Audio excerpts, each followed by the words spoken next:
अस्सलाम वालेकुम। दुरूद शरीफ पढ़ें।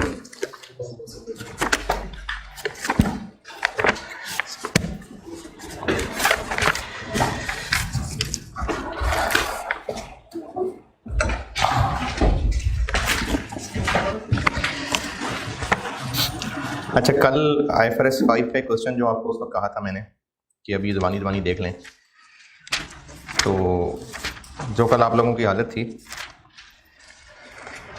मैं ये गुमान कर रहा हूँ कि सब लोग नहीं हैं जिन्होंने देख लिया था। कुछ की शक्लों से भी पता लग रहा है कि नहीं देखा। तो अब देख लें IFRS 5 क्वेश्चन 2 पास्ट पेपर्स वाला। अभी मैं डिस्कस कर रहा हूं, मेरे साथ ही देख लें। 2017 के फाइनेंशियल स्टेटमेंट्स को सामने रखे हुए एक एक्शन प्लान बताया है। ये जो टेबल बना हुआ है ना, IFRS 5 जो पास्ट पेपर्स वाला सेक्शन है। हाँ, वही बात कर रहा हूँ क्लास वाले में। लेकिन वो मैंने आपको कहा था ना कि देख लें। तो कितने को थे जिन्होंने देखा होगा, कितने को थे जिन्होंने नहीं देखा होगा। तो पर्दा रखते हुए मैं सबको ही बता रहा हूँ।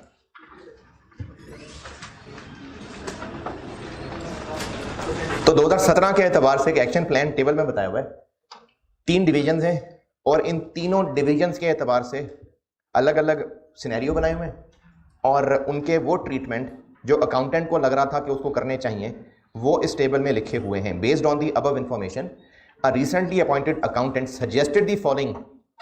तो अब इनमें से क्या सही है क्या गलत है, रिक्वायर्ड है कि अगर गलत है तो रिवाइज करके सही बता दें। यानी यही जो टेबल जिस तरह से ऊपर बना हुआ है वही टेबल सही करके बता दें। जैसे डिवीजन ए 16 में हेल्ड फॉर सेल क्लासिफाई हो गया था, लेकिन 17 में प्लान चेंज हो गया, तो बैलेंस शीट रीस्टेट नहीं होगी, इनकम स्टेटमेंट हो जाएगी। तो जो बैलेंस शीट में 16 में प्रेजेंट किया होगा अलहदा से हेल्ड फॉर सेल, नहीं बैलेंस शीट में तो हेल्ड फॉर सेल प्रेजेंट हुआ होगा ना, डिसकंटिन्यूड तो इनकम स्टेटमेंट का नाम है। ये जो डिसकंटिन्यूड नाम है ना, ये इनकम स्टेटमेंट में आना है, profit from discontinued operations. Balance sheet में क्या होना है? अगर वो बिक गया हुआ है तो बैलेंस शीट में तो वो होना ही नहीं है, और अगर क्लासिफाइड हुआ है एज हेल्ड फॉर सेल तो फिर वो हेल्ड फॉर सेल के नाम से आ रहा होगा। बैलेंस शीट में नहीं डिसकंटिन्यूड ऑपरेशन का नाम आ रहा होगा, वो इनकम स्टेटमेंट में आ रहा होगा। तो बैलेंस शीट में वो हेल्ड फॉर सेल शो होता रहेगा, 16 में रीस्टेट नहीं करेंगे, और 17 में नॉर्मल हो जाएगा। जबकि इनकम स्टेटमेंट 17 में तो नॉर्मल यानी कंटिन्यूइंग ऑपरेशन होगा ही होगा, और 16 भी रीस्टेट करने की वजह से वो भी कंटिन्यूइंग ऑपरेशन में आ जाएगा। ये है डिवीजन ए। इस पे कोई इख्तलाफ नजरियाती है तो बताएं, जिन्होंने भी देखा था या चलो अब देख रहे हैं। डिवीजन ए में अगर कोई एतराज है तो बोलिए।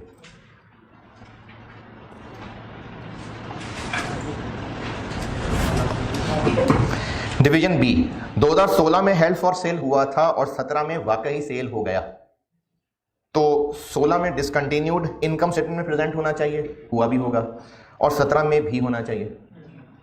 बैलेंस शीट में 16 में वो हेल्ड फॉर सेल कहा गया था, ठीक है, और अब 17 में वो अपीयर ही नहीं हो रहा। क्यों अपीयर नहीं हो रहा? तो बैलेंस शीट ठीक है, लेकिन इनकम स्टेटमेंट में उसको पिछले साल डिसकंटिन्यूड शो होना चाहिए। डिवीजन सी इसी साल यानी 17 के शुरू में ही क्लासिफाई हुआ और 17 में ही बिक गया। तो ये आपको इस चैप्टर की पहली क्लास में बताया था कि ईयर एंड के बाद कंडीशंस पूरी होना नॉन एडजस्टिंग इवेंट। यानी अगर ईयर एंड तक कंडीशंस पूरी नहीं हो रही तो उस फाइनेंशियल स्टेटमेंट में वो नहीं आएगा हेल्ड फॉर सेल के तौर पे। तो चूंकि 17 के स्टार्ट पे जाके क्लासिफाई हुआ था तो 16 नॉर्मल चलेगा, यानी 16 की बैलेंस शीट नॉर्मल वाली चलेगी। लेकिन 17 में बिक गया तो बैलेंस शीट में तो आ ही नहीं रहा होगा, लेकिन 17 में डिसकंटिन्यूड होने की वजह से इनकम स्टेटमेंट को रीस्टेट करके इनकम स्टेटमेंट भी डिसकंटिन्यूड वाली हो जाएगी। जिन्होंने भी ये सवाल देखा या अब सोच रहे हैं, देख रहे हैं, कोई जरा सी भी कंफ्यूजन है तो बताइए। है जी, डिवीजन सी 16 में डिक्लेयर्ड नहीं था एज हेल्ड फॉर सेल, तो 16 में वो बैलेंस शीट में नॉर्मल ही अपीयर होना चाहिए। ये हेल्ड फॉर सेल जो उन्होंने लिखा हुआ है गलत है, नॉर्मल होना चाहिए। 17 में वो बिक ही गया तो 17 की बैलेंस शीट में आएगा ही नहीं, नॉट अपीयरिंग। तो 16 के कॉलम में नॉर्मल आना चाहिए और 17 में नॉट अपीयरिंग, ठीक है। लेकिन चूंकि 17 में वो बिक गया है, डिसकंटिन्यूड ऑपरेशंस कहलाएगा, तो रीस्टेट करने के लिए 16 में भी उसको डिसकंटिन्यूड कहना पड़ेगा। इनकम स्टेटमेंट देखें हम खड़े 17 में ही हैं, 17 में जो 7 कॉलम बनना है ना 16 का, उसकी बात हो रही है। तो 2017 की इनकम स्टेटमेंट में ये डिसकंटिन्यूड ऑपरेशन के तौर पे प्रेजेंट होगा, और कंपेरेबल बनाने के लिए हमें 16 की फिगर्स को भी रीस्टेट करना पड़ेगा, उसको भी डिसकंटिन्यूड कह के रीस्टेट करना पड़ेगा। इनकम स्टेटमेंट याद रखें कि करंट और पिछले साल सेम प्रेजेंटेशन होनी है, बैलेंस शीट में इस तरह का मसला जरूरी नहीं है। एक मैंने वैसी बाय द वे सवाल बता दिया था, अगर देखा हो किसी ने तो देख लिया था, बस देख लिया था। चलें, जिन्होंने नहीं देखा वो अब देख लें। ये बुक के एंड पे मैंने चैप्टर 18 के अंदर पास पेपर्स डाले हुए हैं, और उसमें पेज नंबर 14 पॉइंट बी 29 दिसंबर को 2019 डायरेक्टर्स ने डिसाइड कर लिया, और हो गई होंगी कंडीशंस वगैरह पूरी, क्योंकि चौथी लाइन में लिखा हुआ है कि ऑल द क्राइटेरिया। अच्छा, जिन्होंने नहीं पढ़ा था अब तक वो पढ़ लें यार, डिस्कस कर जो रहा हूं तो अब पढ़ लें जिन्होंने नहीं पढ़ा।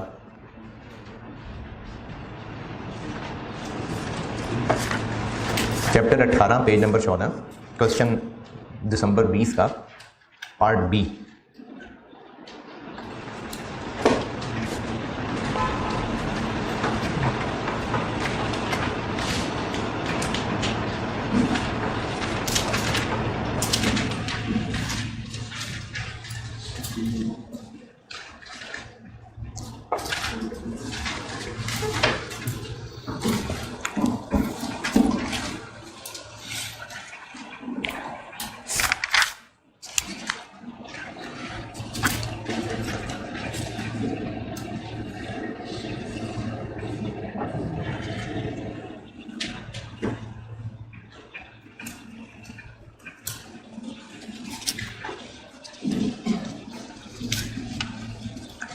जी, सवाल पढ़ लें तो मैं डिस्कस करूं। अच्छा, इसकी अगले पेज पे रिक्वायरमेंट देखिए, डिस्कस यानी अंग्रेजी, how the above matter should be dealt with. अच्छा, इसमें ना अब ये सीफा 1 में तकरीबन हर अटेम्प्ट में इस तरह का सवाल टेस्ट होता है कि आपको एक मल्टीपल स्टैंडर्ड्स वाला सवाल पूछ लेते हैं। ये पिछले कुछ अटेम्प्ट से ये तकरीबन हर दफा ही होता है, एक मल्टीपल स्टैंडर्ड वाला सवाल पूछते हैं जिसमें हर स्टैंडर्ड के ऊपर एक एक पैराग्राफ लिखा होता है, एक एक पॉइंट होता है, मतलब ABCD 3-4 पॉइंट्स होते हैं और हर IAS के ऊपर होते हैं, और उन पे डिस्कस करने को कहा होता है। ये भी सवाल हो सकता है, और डिस्कस की जगह ये भी हो सकता है कि SOFP और SOCI के एक्सट्रैक्ट्स में बताएं ये चीजें कैसे प्रेजेंट होंगी। तो ये मल्टीपल स्टैंडर्ड सवाल टेस्ट होते हैं, ये लास्ट टाइम भी हुआ है। तो मल्टीपल स्टैंडर्ड्स के सवाल टेस्ट होते हैं, तकरीबन हर अटेम्प्ट में हो जाता है। तो इसमें अगर तो डिस्कस करने को कहा है तो भी यही तरीका है, और अगर SOFP और SOCI, ये आगे चल के मैं कराऊंगा इसकी प्रैक्टिस भी, मैं कंसोलिडेशन के बीच में ही मैंने प्लान में रखा हुआ है, क्योंकि सोसी changes in equity, statement of changes in equity, तो इसका भी लास्ट टाइम इसमें सवाल आया। तो जब वो पढ़ाऊंगा तो कंसोलिडेशन के बीच में पढ़ाऊंगा कहीं, तो उसमें फिर आपको मैं मल्टीपल स्टैंडर्ड के सवालों की भी प्रैक्टिस ले आऊंगा। तो जो SOCI और SOFP के एक्सट्रैक्ट्स वाले सवाल हैं ये तो हम आगे कर लेंगे बोर्ड पे प्रैक्टिस, लेकिन जो डिस्कस करने वाले सवाल है ना, उनका तरीका सिर्फ इतना है कि आपने इस पैराग्राफ को पढ़ना है, और इसमें अच्छा IAS तो पहचान लेंगे, ये मसला नहीं होगा, आप IAS पहचान लेंगे। जैसे क्वेश्चन का पार्ट बी है, ये पता चल रहा है कि IFRS 5 है। क्यों पता चल रहा है? हेल्ड फॉर सेल का नाम लिखा हुआ आ गया, तो इसलिए IAS पहचानने में ज्यादा मसला नहीं होता। उस पैराग्राफ के अंदर, सवाल के अंदर जितना भी डाटा है, उस IAS में जो कुछ आपने पढ़ा था सारा कुछ अपने दिमाग में ले आए। जो जो IAS का हुक्म लग रहा है सब अंग्रेजी में लिख दें। आपकी अंग्रेजी अच्छी नहीं है कोई मसला नहीं है, चार्टर्ड अकाउंटेंट्स की नहीं होती अच्छी, आपको सिर्फ अपनी बात पहुंचानी है, इतनी कोई अंग्रेजी हो के अगले को समझ आ जाए वो। अच्छा, जब अंग्रेजी लिखा करें ना तो बहुत पर्सनल ना रहा करें, ये ना हो कि आप कहें ये सिर्फ मुझे समझ आनी चाहिए और किसी को समझ नहीं आनी चाहिए। कोई ऐसी लिखें जो अगले को समझ आ जाए। स्पेलिंग मिस्टेक्स कोई मसला नहीं, राइटिंग गंदी है कोई मसला नहीं है। तो आपको उस पैराग्राफ को पढ़ के IAS का जो जो भी हुक्म याद आ रहा है सब लिख दे कागज के ऊपर। हो सकता है आप ज्यादा लिख रहे हो, कोई बात नहीं, जो जो कुछ याद आ रहा है, जो जो आपको लगता है उससे रिलेटेड लिख दिया करें। ये डिस्कस करने वाले सवाल का तरीका। अब यहां पर इस वक्त 2019 की बात हो रही है और एक डिस्पोजल ग्रुप का डाटा दिया हुआ। अब 31 दिसंबर 19 पे कंडीशंस हो गई पूरी, बस इतना ही बताया, और अगले महीने में यानी 2020 के स्टार्ट में इसको एक्चुअली बेच दिया। अब इस एक्चुअली बेच दिए वाले सेंटेंस को मैं फिलहाल इग्नोर कर रहा हूं। ये जो तीसरी लाइन में लिखा है ना, the actual sale of segment was finalized in January 2020 at a price of 145 million, इसको फिलहाल इग्नोर करते हैं। बाकी सबको पढ़ के क्या चीज लग रही है एडजस्ट होती हुई? डिस्पोजल ग्रुप है, हेल्ड फॉर सेल है, और 31 दिसंबर 19 की फाइनेंशियल स्टेटमेंट्स के कॉन्टेक्स्ट में पूछी है बात। क्या करना होगा आपको? प्रेजेंटेशन करनी होगी, मेजरमेंट करनी होगी, बस यही बताना है। अब उसको प्रेजेंट कैसे करना है ये बता रहे होंगे आप, और मेजरमेंट करनी है तो लॉस आएगा कि नहीं आएगा, क्योंकि वैल्यूज अवेलेबल है ना, तो वो सारा कुछ मेजरमेंट का और प्रेजेंटेशन का, ये जो कुछ इस सवाल में डाटा है उसको अंग्रेजी में बताना है। जैसे हम कहेंगे कि इसको हम लोग प्रेजेंट करेंगे कैसे, जो एसेट्स हैं जो कि इन चार में से तीन हैं, पीपी है, इंटेंजिबल एसेट्स और करंट एसेट्स हैं, इन सब को मिला के as a single line item हम करंट एसेट्स में प्रेजेंट करेंगे, और जो लाइबिलिटीज हैं इनको as a single line item तो खैर है ही एक, इनको करंट लाइबिलिटीज में प्रेजेंट करेंगे। ये प्रेजेंट करने की अंग्रेजी। और वैल्यू क्या होगी? अब जब आपने वैल्यू बतानी है तो क्या होती है value? Held for sale disposal group की बैलेंस शीट में लोअर ऑफ, तो कैरिंग अमाउंट कितनी है? पीपीई की कितनी है? 195, इंटेंजिबल 28, करंट एसेट्स 50 और लाइबिलिटीज 90। ये नेगेटिव हो जाएगा ना, कितना देखें? 183, जबकि इसकी fair value less cost to sell कितनी है? 160 के 145? 160। अब जो 160 है, 160 पे लाने का मतलब है कि 23 का, तो इसमें हम कहेंगे कि 23 का एक तो लॉस प्रेजेंट होगा, और इसको 160 के ऊपर लाइन आइटम प्रेजेंट करेंगे। डिस्पोजल ग्रुप, कैरिंग अमाउंट और fair value less cost to sell ये लोअर है। ये अब डिस्पोजल ग्रुप इस पे प्रेजेंट होगा करंट एसेट्स में, तोड़ना पड़ेगा ना, तो अब कैसे तोड़ें? देखिए, इस पूरे की फेयर वैल्यू ये है, हमें एसेट्स को अलग प्रेजेंट करना है, लायबिलिटीज को अलग प्रेजेंट करना है, ये तो नेट करके आंसर है। अब या तो ये किया जाए अज्यूम कि इस 160 को इन सब में बांट दें, लेकिन ये कम रियलिस्टिक है। ज्यादा बेहतर ये है, वैसे अगर कोई बांट देता वो भी सही होता, लेकिन बेहतर ये है कि लायबिलिटीज तो सेटल होनी होती हैं।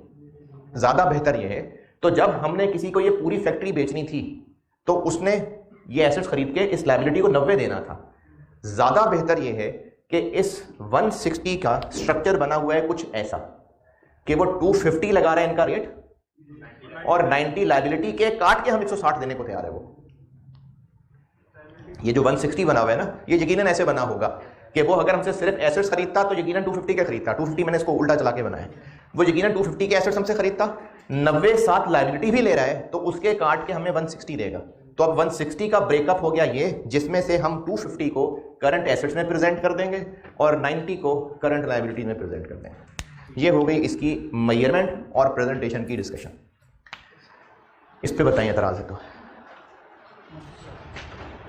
अच्छा, अब वो जो अगला जुमला लिखा हुआ है इस पे अपनी राय दे देनी है सिर्फ कि हमें इसका 145 का सेल होना ये जरूर कंसिडर करना चाहिए कि क्या ये एडजस्टिंग इवेंट है या नॉन एडजस्टिंग है। क्या पता ईयर एंड तक के हालात के मुताबिक यही फेयर वैल्यू थी और हालात बदलने की वजह से 145 में सेल हुआ हो। डिस्पोजल ग्रुप बैलेंस शीट में किस अमाउंट पे आना चाहिए? लोअर ऑफ कैरिंग अमाउंट, और कब की fair value less cost to sell? Year end की। तो बिल्कुल ठीक है, ईयर एंड की 160 थी, लेकिन क्या पता 160 सही मैयर ना की हो किसी ने, एमी मगरों ला के उसने 160 कर दी हो। या आप में से जो लोग ऑडिट में काम करते हैं, ऑडिट में अगर काम किया है सोच समझ के, तो ऑडिट प्रोसीजर्स में से प्रोसीजर ये भी होते हैं कुछ कि आप ईयर एंड के बाद की कार्रवाई पे जरा देखें, नजर मारें, कोई मेजर सेल रिटर्न्स तो नहीं आ रही, होता है ना इस तरह। तो ईयर एंड के बाद के वाकयात पे गौर करना, उससे पता चलता है कि ईयर एंड पे कुछ गड़बड़ की हुई है। तो इसलिए ईयर एंड के बाद 145 का सेल हो जाना, इसको भी हम अपने आंसर में ये लाके डिस्कस करेंगे कि मैनेजमेंट को इस एस्टीमेट को रिव्यू कर लेना चाहिए कि 145 का सेल होना कहीं एडजस्टिंग इवेंट तो नहीं, कहीं हमें इसकी fair value less cost to sell 160 की बजाय 145 तो नहीं ले लेनी चाहिए। ये सिर्फ शक का इज़हार है, बाय रूल ईयर एंड की फेयर वैल्यू लेनी है। चूंकि सवाल में 145 लिख दिया है, इसलिए हम सिर्फ शक का इज़हार कर रहे हैं कि इसको चेक कर लेना चाहिए मैनेजमेंट को कहीं एडजस्टिंग इवेंट तो नहीं है। अगर है तो उसको इस 160 के बजाय 145 पे ले आना चाहिए। ये सिर्फ डिस्कशन में आएगा बस। ये थी जी IFRS 5 की डिस्कशन। IAS 36 के जो 2 सवाल होमवर्क दिए थे वो मैं कल नहीं कर सका डिस्कस। एक तो IS-36 में जो मुझे ऑनलाइन में स्टूडेंट्स के मैसेजेस से आइडिया हुआ,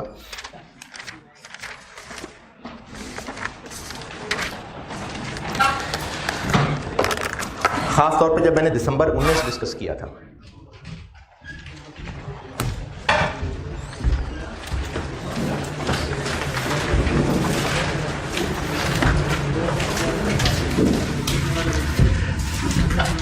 एक सवाल मैंने बोर्ड पे किया था दिसंबर 19 का, उसमें कराची था, लाहौर था, पेशावर था और एक मेरे ख्याल में हेड ऑफिस था और एक PDC था, नहीं रिसर्च सेंटर वो था, मैंने खुद से सवाल लिखवाया था, मेरा ख्याल है PDC था।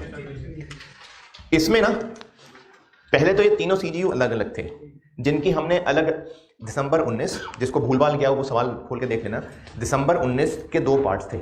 एक बार इसको अज्यूम करने को कहा था कि एलोकेट हो सकते हैं, फिर अज्यूम करने को कहा था कि नहीं हो सकते। तो जब नहीं हो सकते तो उसको हमने को 2-3 लेवल पे, 2-3 स्टेजेस पे इम्पेयरमेंट की थी।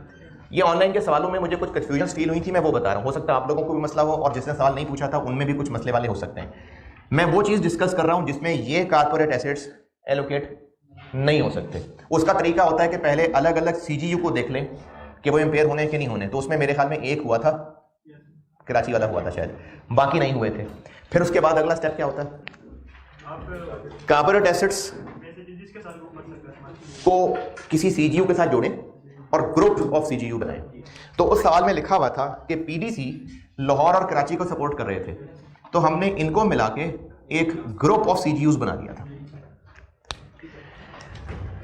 और इस ग्रुप की फिर इम्पेयरमेंट टेस्टिंग की थी। फिर उसके बाद हेड ऑफिस के लिए क्या किया था, तो इसमें कुछ स्टूडेंट्स ने सवाल ये पूछा, और हो सकता है आप में से भी किसी का मसला हो, कि PDC का तो हमने कर लिया जो करना था, अब PDC को रहने देते हैं और इनको मिला के ग्रुप बना लेते हैं।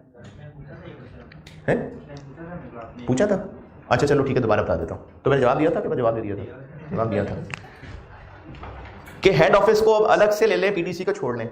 तो हमने ना एक लेवल से ऊपर जाना है। जैसे मिसाल तो अजीब सी है लेकिन शायद मैं बात समझा पाऊं। ये जो चेयर्स हैं, ये समझें आप CGUs हैं, ये अलग अलग कैश जनरेट करने वाले एसेट्स हैं। तो इन चेयर्स की हद तक तो इनकी अपनी अपनी इम्पेयरमेंट टेस्टिंग हो गई। अब इस बोर्ड को, ये इस बोर्ड को भी टैकल करना था, तो इस बोर्ड के लिए क्या ग्रुप बनाया जाए, ये क्लासरूम, ये पूरी क्लासरूम, क्योंकि इस बोर्ड के लिए स्मॉलेस्ट ग्रुप ये क्लासरूम है जिसमें ग्रुप कवर हो जाए। तो फिर इस क्लासरूम को ग्रुप बनाया। इसी तरह हर क्लासरूम के बोर्ड्स के लिए, हर क्लासरूम को मैं आपको कह रहा हूं, फर्ज करें चेयर CGU है, तो इस बोर्ड के लिए हमने इनके साथ मिलाया और पूरी क्लासरूम को एक ग्रुप ऑफ CGUs कह दिया। हर क्लासरूम के साथ यही किया। अब आते हैं ऊपर रिसेप्शन के लिए। अब उस रिसेप्शन में भी पड़ा हुआ फर्नीचर है, उनके ऊपर भी I-36 लगाना है। उनके लिए अब क्या ग्रुप बनाया जाए, अब उससे और ऊपर लेवल पे जाना पड़ेगा, यानी पूरा कॉलेज। अब हम ये नहीं कर सकते कि इस क्लासरूम के बोर्ड को चूंकि कर लिया है तो ये रूम रहने दें, नहीं। रिसेप्शन की वजह से, रिसेप्शन जिस ग्रुप का हिस्सा है वो पूरे कॉलेज का हिस्सा है। अब उस जब पूरे कॉलेज को ग्रुप कहेंगे तो ये बोर्ड उसमें फिर से कवर हो जाएगा। तो PDC को बेशक हमने लाहौर कराची के साथ मिला लिया था, लेकिन हेड ऑफिस तो पूरे बिजनेस का एक ही होता है भाई। उस हेड ऑफिस के लिए ग्रुप क्या बनाना पड़ेगा। तो जब पूरा बिजनेस बनाएंगे तो उसमें ये सारा कुछ ही कवर होगा। हम पिक एंड चूज नहीं कर सकते कि इसको इनके साथ मिला लें, अब ये दोनों रह गए, इनका एक टीम बना लेते हैं, ये नहीं कर सकते हम। हेड ऑफिस के लिए हमें और ऊपर लेवल पे जाना पड़ेगा। आवाज ठीक है या गूंज रही है, ठीक है, ज्यादा है।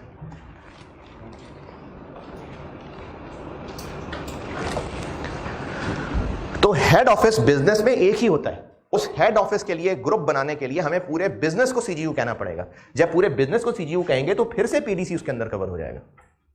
अच्छा, और मुझे ग्रुप के अंदर मैसेजेस में ये बात फील हुई कि जब मैं लॉस एलोकेट करता हूं, जब हम लोग CGU में लॉस एलोकेट कर रहे होते हैं, प्लांट, बिल्डिंग, लैंड, फर्नीचर, तो इनमें से किसी ना किसी की अगर लिमिट लग जाए तो फिर क्या करते हैं, उसको लिमिट से कंपेयर करते हैं। अगर लिमिट एक्सपायर हो रही है, लिमिट क्रॉस हो रही है, तो हम उसका लॉस बाकियों में बांटते हैं।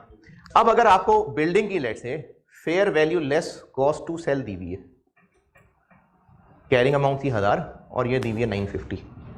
अब इसमें कोई स्टूडेंट्स को ये लगता है कि जब इसकी पता है इम्पेयरमेंट टेस्टिंग 50 की हो रही है तो क्यों ना इसको पहले ही 50 इम्पेयर कर लें। नहीं, ये बात नहीं है। इस मेरे सवाल का ये जवाब सही नहीं है।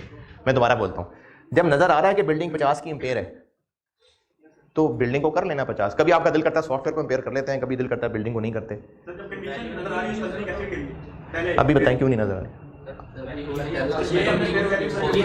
इससे काम नहीं चलेगा सिर्फ, ये तो fair value less cost to sell है। वैल्यू यूज भी जरूरी थी।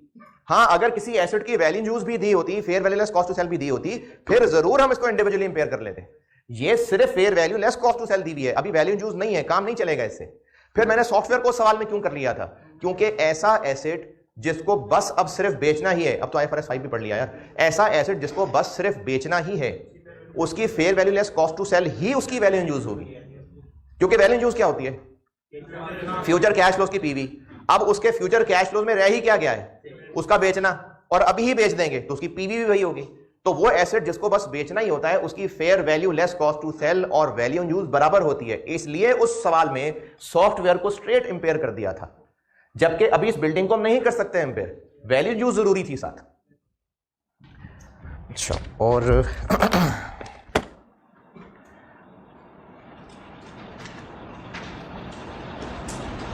अच्छा, इसी तरह ना मैं अभी चूंकि मिलते जुलते टॉपिक्स थे तो इन दोनों को मैं इकट्ठे ही कर रहा हूँ। आगे भी इंशाल्लाह मैं जब कोई टॉपिक क्लोज किया करूँगा ना, तो उसकी मैं इस तरह की एक डिस्कशन, ये जो ऑनलाइन में बच्चों ने मैसेज पूछे हुआ करेंगे, उनकी मैं इस तरह से डिस्कशन भी रिकॉर्ड करा दिया करूँगा, ताकि बाकियों का भी फ़ायदा हो जाए।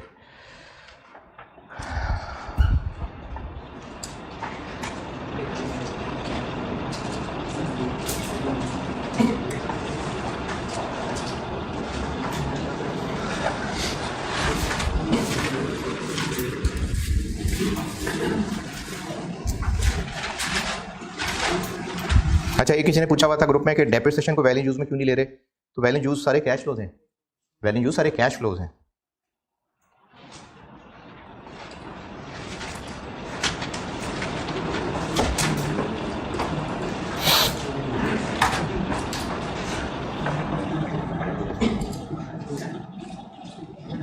चलो सही है।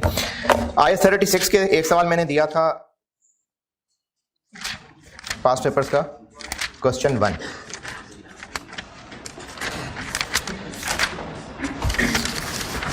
ये मैंने कुछ 10 दिन 12 दिन पहले होमवर्क दिया था, तो जिन्होंने किया है, जिन्होंने भी किया है,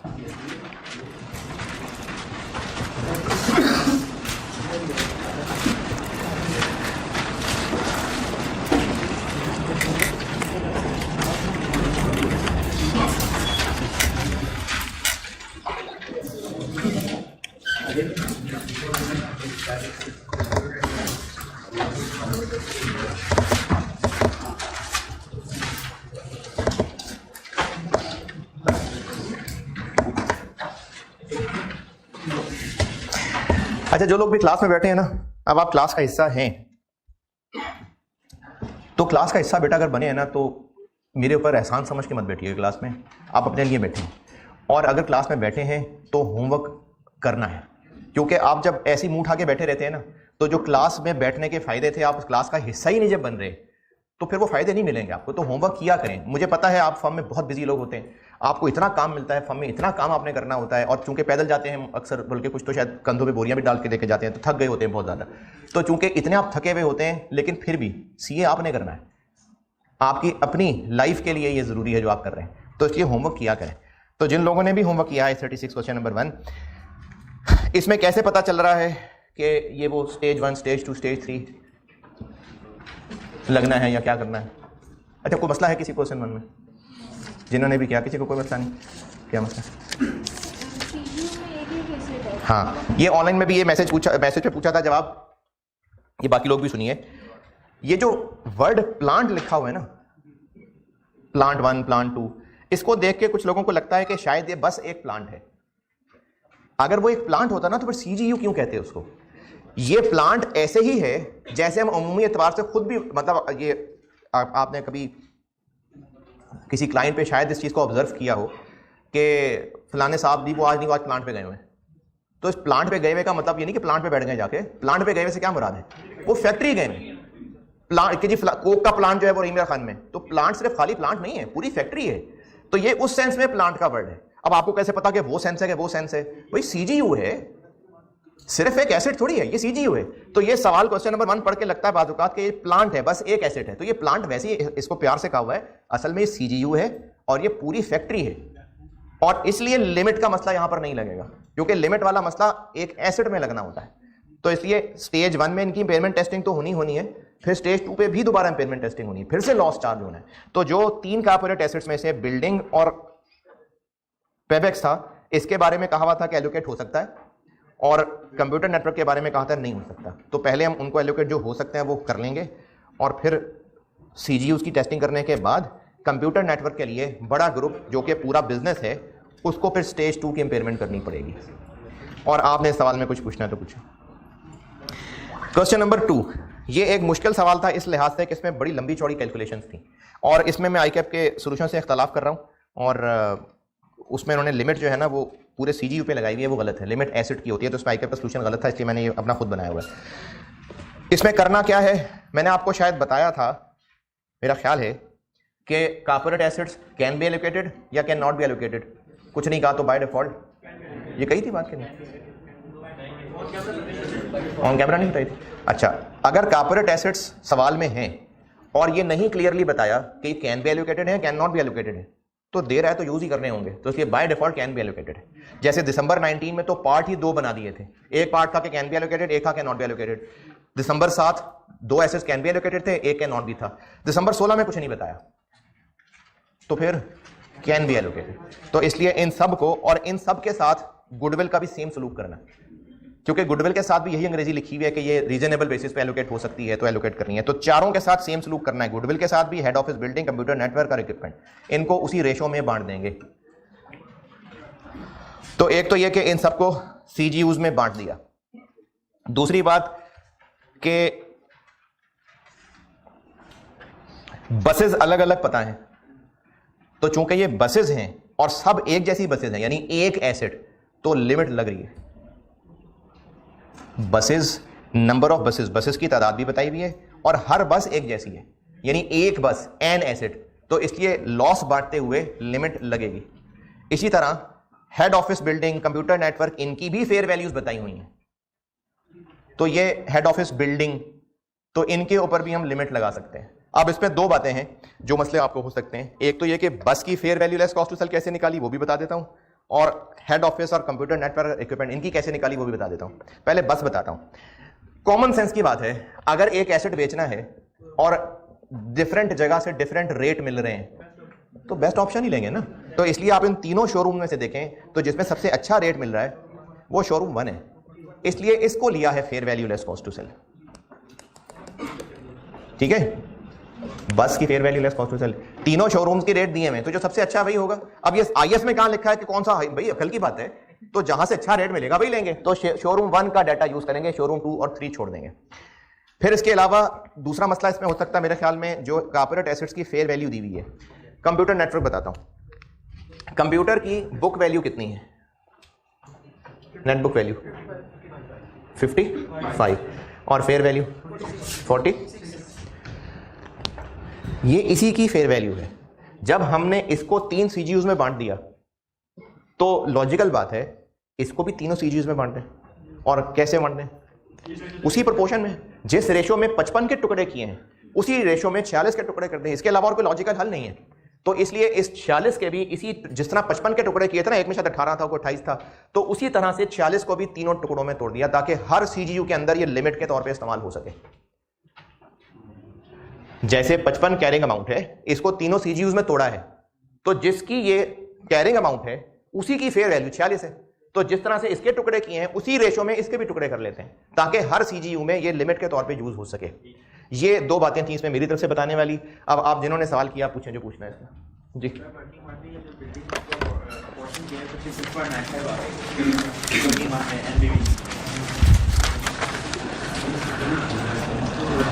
जी जी जी चाहिए। ये 56 नहीं आ रही,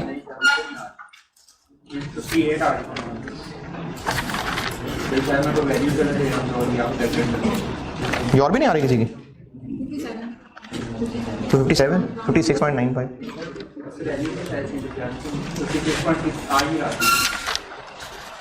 बिल्डिंग कितनी है? 100, उसको बांटना है ये जो वर्किंग 2 में मैंने वर्किंग 2.1 की हुई है उस रेशो में बांटा है। वर्किंग 2.1 इसी रेशो में बांटते हैं ना कॉर्पोरेट एसेट्स को। सीजीयूज की कैरिंग अमाउंट लेते हैं, उनकी लाइफ से मल्टीप्लाई करते हैं और फिर जो आंसर आता है उस रेशो में बांटते हैं। तो यही किया हुआ है। वर्किंग 2.1 में मैंने जो रेशो निकाली है इसी रेशो में ही बांटा है। ये और भी नहीं हुआ किसी से? क्या हो गया यार? है? सवाल अच्छा नहीं था।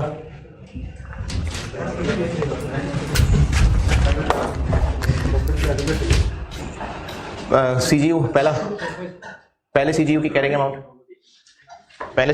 अमाउंट क्या है? 625 है भाई, 625। लाइफ कितनी है? 20। दूसरे की कैरिंग अमाउंट कितनी है? 500। लाइफ तीसरे की कैरिंग अमाउंट 19, लाइफ 10। करें मल्टीप्लाई।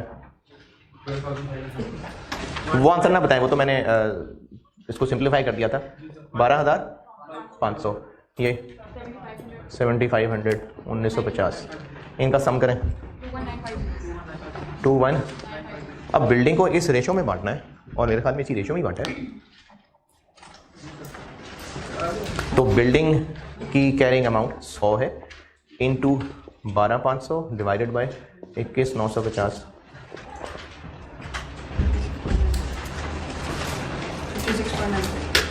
तो ये लिखा हुआ मैंने नहीं, पूरे सीजीयू को मिलाना ना साथ। अच्छा, इसमें अगर आपको ये लगता है कि ये लाइफ सिर्फ बसेस की है तो ये हाँ ठीक है, एम्बिग्विटी है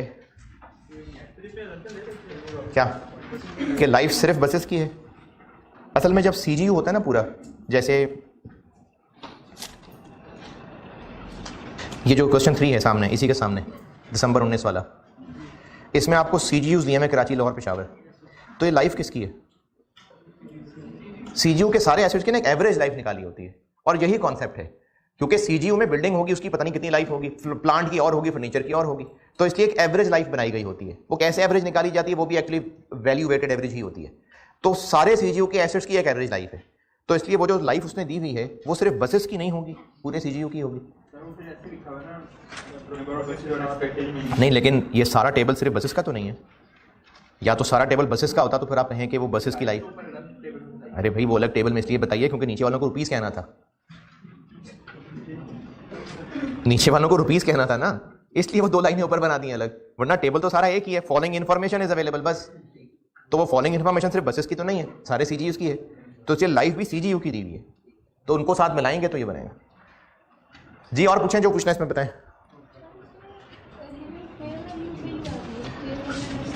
वो है ही नहीं ना। नहीं, किसकी फेयर वैल्यू? हाँ, और है नहीं किसकी कॉस्ट टू सेल। अगर होती कोई तो हम जरूर वो भी लेस करते। जैसे बसेस हैं, उनकी कॉस्ट टू सेल थी, तो बसेस की लिमिट हमने fair value less cost to sell पे ली है। कॉर्पोरेट एसेट्स की थी नहीं, होती कॉस्ट टू सेल तो जरूर करते fair value less cost to sell. क्या पता निग्लिजिबल हो सकता है निग्लिजिबल हो,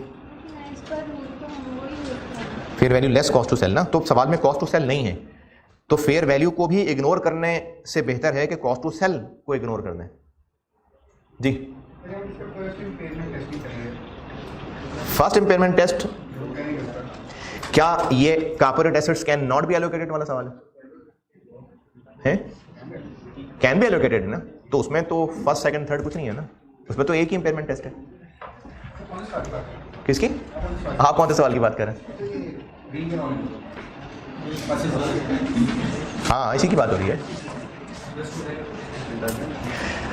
यार। देखें सारे, फिर सुने, कॉर्पोरेट एसेट्स और गुडविल अगर ये ग्रुप्स में एलोकेट अभी फिलहाल नहीं है, तो फिर देखना पड़ेगा कि क्या ये सीजीयूज में एलोकेट हो सकते हैं कि नहीं हो सकते। अगर हो सकते हैं तो पहले ये एलोकेट होंगे, उसके बाद इंपेयरमेंट टेस्टिंग का सवाल तैयार होगा। दोबारा सुनिए, कैरिंग अमाउंट्स आपको सीजीयूज की दी हुई हैं, हो सकता है एसेट्स नाम लेके दिए, हो सकता है बस सिर्फ सीजीयू लिखा हो, जैसे इसमें बसेस की और अदर एसेट्स थे, या जो क्वेश्चन 1 था बस प्लांट 1 था, पता नहीं इसमें बिल्डिंग थी कि नहीं थी।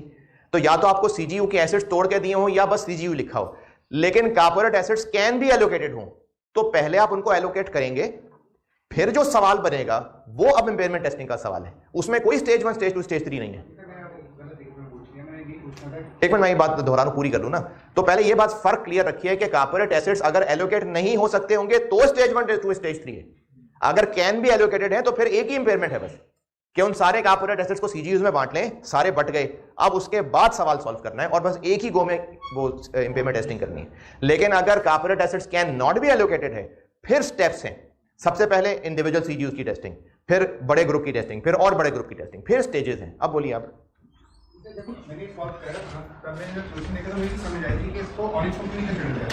इसको क्या नहीं कर रहे हैं? जी जी, ऑरेंज वाला, ऑरेंज वाले की वो ज्यादा होगी शायद। हाँ, ऑरेंज पे है ही नहीं ना, उसकी रिकवरेबल ज्यादा है। वर्किंग 2 देखिए, ऑरेंज की रिकवरेबल ज्यादा है। जब आप उसकी वैल्यू इन यूज निकालेंगे, उसकी फेयर वैल्यू लेस कॉस्ट से कंपेयर करेंगे, वो बनती है 282 और कैरिंग अमाउंट कम है, तो ऑरेंज तो है ही नहीं इम्पेयर। अगर एक सवाल में गुडविल वो तो फिर गुडविल के लिए हम एक बड़ा ग्रुप बनाते, गुडविल के लिए बनाते और उस बड़े ग्रुप की सबसे पहली गोली गुडविल को ही मारते।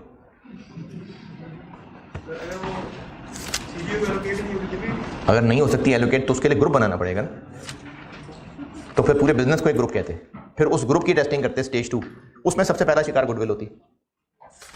और पूछें जल्दी, I36 IFRS 5 क्लोज बस। अब इस क्लास में उसका नाम जिक्र नहीं लिया जाएगा, नहीं। चलो आखिरी जल्दी बस।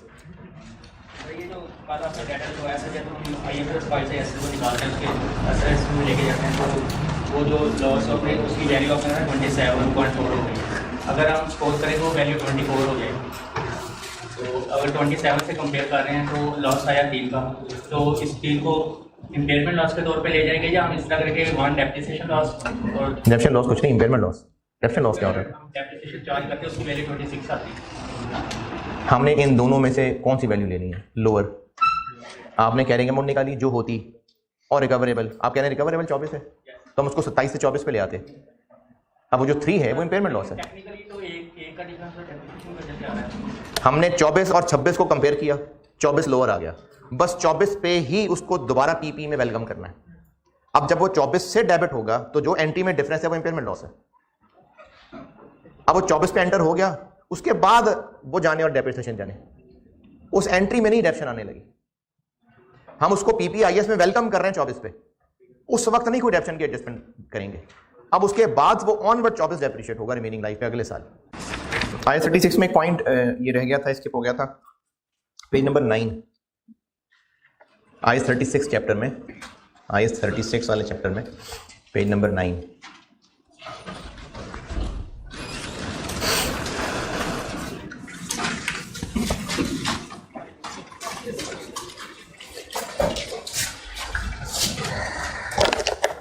ये पॉइंट समझाता हूं।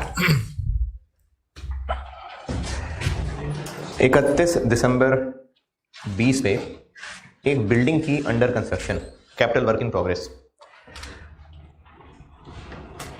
जिसकी कैरिंग अमाउंट थी 340 मिलियन। इसकी रिकवरेबल अमाउंट निकाली गई, वैल्यू इन यूज, और वो वैल्यू इन यूज ये थी कि इसको भी कंप्लीट होने में 1-2 साल लगेंगे, उसके बाद फिर ये कमा के देना शुरू कर देगा, ये कैश जनरेट करेगा। तो इन सब ईयर्स की डिस्काउंटिंग करके 31 दिसंबर 20 तक पहुंचे और वैल्यू इन यूज निकली इसकी 330 मिलियन, तो 10 का इंपेयरमेंट लॉस हो गया। 1 साल गुजर गया, साल गुजरने के बाद डेप्रिसिएशन हुई होगी? नहीं, अभी कंस्ट्रक्शन यहां आके पूरी होनी है। साल गुजर गए, यहां पहुंच गए, अब दोबारा से इनकी डिस्काउंटिंग की और इससे जो कैश फ्लोज एक्सपेक्टेड थे वो अब भी उतने ही एक्सपेक्टेड हैं, जितने उससे ये कैश फ्लोज एक्सपेक्टेड थे ना, अब भी उतने ही एक्सपेक्टेड हैं। इन 2 साल में, क्योंकि जो पॉइंट समझाना चाह रहा हूं उसकी वजह से कह रहा हूं, ये 2 साल इस पे मजीद कोई जो खर्चा होना है इसको मैं इग्नोर कर रहा हूं, क्योंकि मैं असल में जो चीज़ समझाना चाह रहा हूं उसकी वजह से मैं इसको इग्नोर कर रहा हूं। इन 2 साल में इसने कंस्ट्रक्शन पूरी करनी है तो कमा के देना है। तो पहले इन सारे कैश फ्लोस को डिस्काउंट करके यहाँ तक पहुँचाया था, वैल्यू जो 330 आई थी। अब हम 1 साल गुजारा है, यहाँ खड़े हैं, कैरिंग अमाउंट कितनी, 330। अब जब यहां खड़े होकर दोबारा से वैल्यू इन यूज निकालेंगे तो वो 330 ही आएगी या बढ़ जाएगी? मैंने कहा कैश फ्लोज अब भी वही उम्मीद है हमें। क्यों बढ़ जाएगी? क्योंकि पहले वो डिस्काउंट होकर यहां तक पहुंच रहे थे, अब यहां तक पहुंच रहे हैं, 332 कर लेते हैं। तो इस 2 मिलियन को इंपेयरमेंट लॉस रिवर्स करना नहीं कहेंगे, क्योंकि इंपेयरमेंट लॉस रिवर्स करने की लॉजिक ये होती है कि पहले हालात खराब थे, इंपेयरमेंट लॉस रिकॉर्ड कर लिया, तो अब हालात अच्छे हो गए तो इंपेयरमेंट लॉस रिवर्स कर लें। तो ये हालात अच्छे हो गए? नहीं, ये तो डिस्काउंटिंग का फर्क पड़ा है बस, कैश फ्लोस तो अब भी वही है। तो इस 2 मिलियन को हम लॉस रिवर्सल नहीं मानेंगे, ये 330 पे ही आता रहेगा। ये पेज 9 के सबसे आखिर में पॉइंट लिखा हुआ कि अगले साल अगर वैल्यू यूज निकालें और वो सिर्फ इसलिए पिछले साल से ज्यादा आए क्योंकि अब डिस्काउंटिंग कम करनी पड़ रही है, जबकि एसेट की औकात वही की वही है, तो हम इसको इंपेयरमेंट लॉस रिवर्सल नहीं कह देंगे। बस ये 330 का आता रहेगा। बस लॉस रिवर्स तब करना जब एसेट के हालात चेंज हो, तो ये एसेट के हालात नहीं चेंज हो रहे, ये सिर्फ डिस्काउंटिंग अब कम करनी पड़ी। तो ये पेज 9 पे लास्ट पॉइंट में ये बात लिखी हुई है, ये पहले स्किप हो गई थी बात, तो वो मैंने अब बता दी। अनवाइंडिंग ऑफ डिस्काउंट यही होती है कि जब एक चीज़ की डिस्काउंटिंग की थी, अब टाइम गुजरता जाएगा तो उसको बढ़ाते जाएंगे, तो वो जो डिस्काउंट किया था वो अनवाइंड होता जा रहा है। चले ठीक है जी, ये लेक्चर 13A बस ये मैंने IFRS 5 और IAS 36 की डिस्कशन में रखा है। तो अब आप 13B IAS 19 लगा लीजिए। ठीक है, बंद करने से